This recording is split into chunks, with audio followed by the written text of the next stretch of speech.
Let's move into these studies in a moment. But before we do that, tell us what you're doing now and how you're feeling now that you've incorporated meat back into your diet. hmm Yeah, so right now because I've been vegan for so long for ethical reasons, I can't just go back to buying factory farm meat Of course. or these mass produced meats. And then I try, not to buy anything from the grocery store in terms of animal products, and also, trying to grow as much of the plant food as we can in our own garden as well, just to, be as environmentally friendly as possible, etc. And just to, be able to live with myself essentially after being vegan for so long. And, everything changed once I got rid of that, needless killing, right?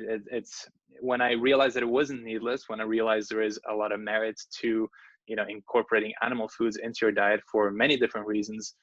It's not black and white anymore, and therefore I was 100% okay with eating meat and animal products, and just going for it and doing whatever is best for my health, for my family's health, for my son's health.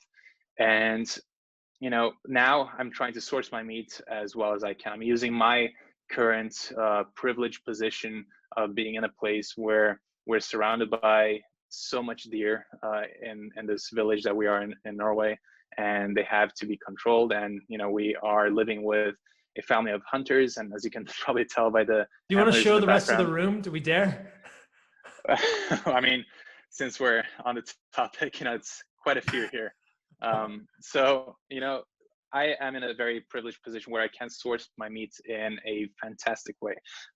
These deer are living, in their natural habitat. They're eating, their species-specific diets. They're not being, fed polyunsaturated fatty acids and all these grains and soybeans. So in my opinion, it's probably one of the best meats that you can get out there for health. And it really does, it doesn't feel misaligned with my moral code at all. I also am fishing here in mountain lakes and also in the river. They actually had to close on the river because of a parasite infection. So they haven't been able to fish for salmon for, I'd say, 6 years. But they opened it up, I think it was 4 days ago. And my wife's dad caught a salmon, and like 12 or 14 pound salmon. Wow. Straight away, which was, within 20 minutes of fishing, which was really, crazy. So I'm able to source my animal products really well. And we also just had set up a backyard egg kind of operation. So we got 11 chickens right now, and they're not laying eggs yet, but they will be soon.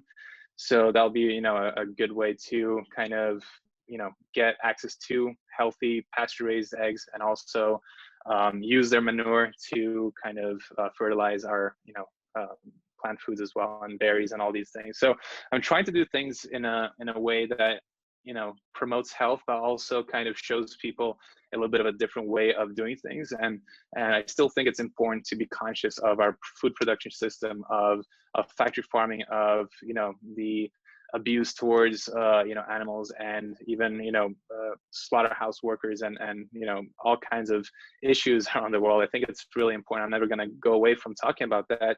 But it's also important to not be so black and white and just demonize one food and say it's unhealthy. And this is the thing that I've been seeing so much after I've come out as no longer vegan. You get people, and even doctors, nutritionists in particular, who are YouTubers, saying that processed foods, they claim that I'm not vegan because I experienced health issues from eating processed vegan junk food, which, I didn't really eat that much of, but they find clips and they make their stories up. And they say that processed vegan junk food is almost as bad as animal products. I'm like, how twisted do these people, have to kind of promote things? It's really counterproductive to just use your kind of belief system to completely, make up stories and make up, fake science, and just promote this misleading idea that all animal foods are extremely bad for you, even worse than junk food. It's just horrible. which of course means that I can't eat a lot of it because I'm trying to stick with the way that I'm sourcing my food right now. So doing a carnivore diet might be a little challenging for me with the amount of food that I have available. I am getting my hunting license. I'm going to be hunting my own food as well soon. So I'm looking forward to that. But yeah, I'd say my diet is still predominantly plant-based. I'd say 85%. Some days like more animal products, some days a little bit less. Some days I kind of do almost a whole day with only animal products just to see how I feel, with whatever I have available. And just experimenting at this point, just seeing how my body feels on different ratios. And I'm feeling good. I don't have anything to complain about.